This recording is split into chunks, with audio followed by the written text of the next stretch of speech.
Nice to see you. But I think a lot of people are probably still surprised to see you in a Chelsea top. Tell us just first off how the move came about. The move came about, of course, like anything, as a person, you always strive to, achieve stuff. I just felt, my time at City was getting limited on playing time for different reasons, and it was not one that I could afford to waste more time, because when I look back in the future, I never wanted to look back and see a rise and a decline. So my thing was I need to keep that same level, and a fresh challenge was to be made. You won so much at City though. How difficult a decision was it, and what kind of conversations did you have with the club? I said it's something that since 17 been regular starting, and then to get to I feel like a peak time in my career, not to be playing as regular was something that I wouldn't kind of accept, and I always my personality is to try and fight and change the scenario, but it couldn't come, and that was it. And look, why Chelsea? I suppose with Chelsea going through such a transformative period at the moment, was that part of the attraction to come? Yeah, at first, with the few other options I had, it was more one that tailor-made for my personal goals, family. I think it makes a lot of sense, and then of course with the club, the direction the club's going in, and you look at Chelsea in the last couple of years. I think it's 4 or 5 finals that they've been in. It's a team that shows that they're competing, and they're only going to get better. So for me, with the new ownership and the takeover, it made a lot of sense. Okay, Ian. Hi Raheem, how are you? Hi. Is it like coming home? I mean, you've been away from London for a long time now. Was that a big draw to come back to London? Yeah, I feel like my full journey, going up to Liverpool, manifesting what I wanted, then going to City, living the dream, and then now coming back to London as a grown adult, and kind of been in the football game a while, and kind of feel like I've got my head on my shoulders. I know exactly what I want from my life and football, so I think it's the perfect time to have a new challenge ahead of me.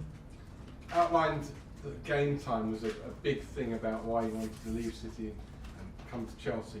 In terms of that wide or false nine, as we talked about, where do you think you're going to be playing most at Chelsea? Where would you like to play most? As you all know, like my position is mainly as a winger, but some of the times I enjoy floating about and getting on the ball, but I always judge myself on how effective I am on the game, so it depends where I'm going to be most effective. At the moment, last game against Everton, played from the false nine position, and again, I'll be most happy where I can be effective and help my team.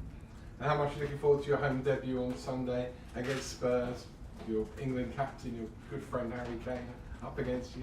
Yeah, it's as I said, it's a tough first couple of fixtures, and I think it's one that we can test ourselves for sure, and kind of put us on a good stead for the season. Okay, Alex. Hi Raheem, you mentioned game time as well as a reason to come here, but did you feel like you needed to move again to keep kicking on as a player? Like you said, you didn't want to plateau or decline. Yeah, I wouldn't say a decline. As I said, with the game time, you've been limited with chances. So, like anything, I'm 27. I know my standards, and I know what I bring to a team, and I wouldn't accept anything less. So, yeah. Coming in as a serial winner, do you feel a pressure to come here and deliver straight away? No, I felt, as I said to you, pre-season was a up and down one in terms of results and what the manager wanted. But like anything, pre-season is not real. But we tried to build on that, and you can see from the short time that we came back at Cobham, the energy, the unity in the team. It's probably one that you guys always hear all the while, but when you can really feel that going into games, and I'm really optimistic being here, being in the building, seeing how the guys here work, and seeing how passionate the manager is. So yeah, it's one that I'm really optimistic about. Callum Hudson-Odoi has spoken about how you come in and helping the younger players already. Is that a newer role for you, coming in at 27 and winning the Premier League 4 times? Is that something you've always done? No, I just think, and that's one of my traits where, I always, no matter how how old you are, or I always think it's always good to try and nurture younger people in whatever profession it is. And you don't want a hostile environment for them to come in. You always want it to be one that they feel like they can flourish. If I was young, when I was young, I had someone like Steven Gerrard around me to look up to as an example. Went to national team, he had his arm around me, so it makes you a lot more relaxed in the camp, so you can do your best. So that's what I ever try to do, is have jokes and laugh, but at the same time make sure people are getting the work done and feeling comfortable. Moving on to Rahman, can we keep it 2 questions each as well for time purposes?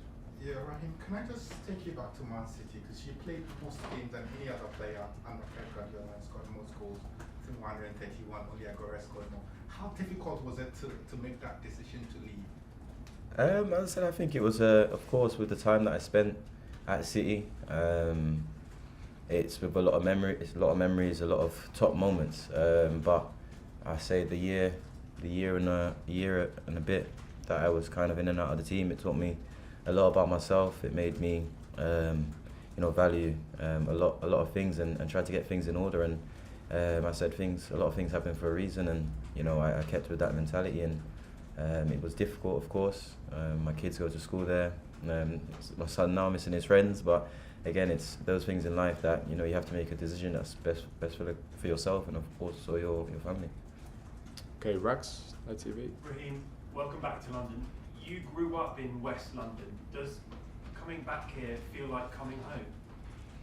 Yeah, of course. It does feel like coming home. As I said, it's been a long time, since 14, 15. I've been away from London. I hear people saying certain motorways, and I had to have a Scooby-Doo where they're telling me to go, but I'm hoping to learn it as I go along. As I say, I don't know much about my way around London, but it is home to me.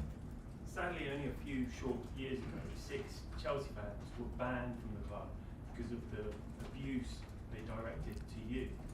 Did that play on your mind at all in coming to Chelsea, and do you think it's changed? No, that's the first time I've actually even remembered it. Actually, I seen a short thing about it yesterday, but it wasn't a thing that played on my mind at all. I can't let a incident from individuals change my perception on the club. Okay, move on to Davide. Yeah, hi, I'm Davide Chinellato with La Gazzetta in Italy. You said you want to improve, you said you want to get better.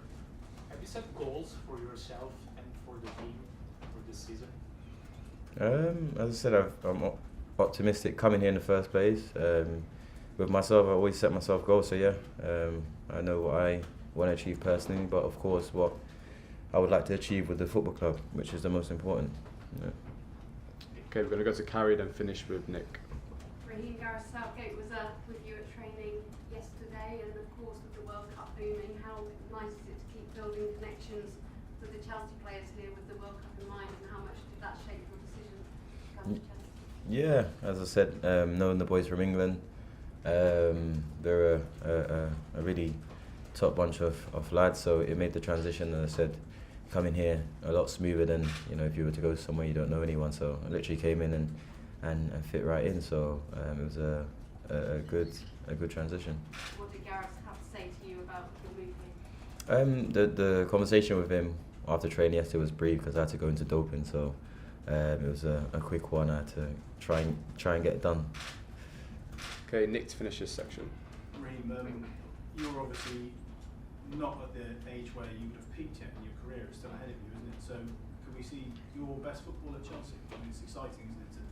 Like you said, you're coming back to London as a grown adult, and so put that together with your peak playing years ahead of you, it could be great. Yeah, as I said, I'm excited. I'm excited by the opportunity. I've been given an opportunity again to come and showcase my talents. So it's one that I think now, growing up a bit in terms of off the field, inside the change room, and in around the football club, it's a developing side of me that I would like to see a lot more, and be more involved in things and decisions in the dressing room, just be more vocal, and trying to drive the team on. And what did Thomas, the manager, say to you? Obviously, when you were talking about them sort of finalising the move and things, what did they sort of say that the reason why they wanted to bring you here? Because obviously they were very keen. You were sort of the top target, if you like, from the start of the summer. Yeah, I think it's what he said to me was just, you know, my directness, always threatening in behind to, you know, not always wanting it to feet, going in behind. But most importantly is how I attack the box, and you know, with the fullbacks that we have here, he said it, you know, it's one that he wants to see a lot more. So I think that was mainly the conversation. Okay, cheers. Do the cameras off now.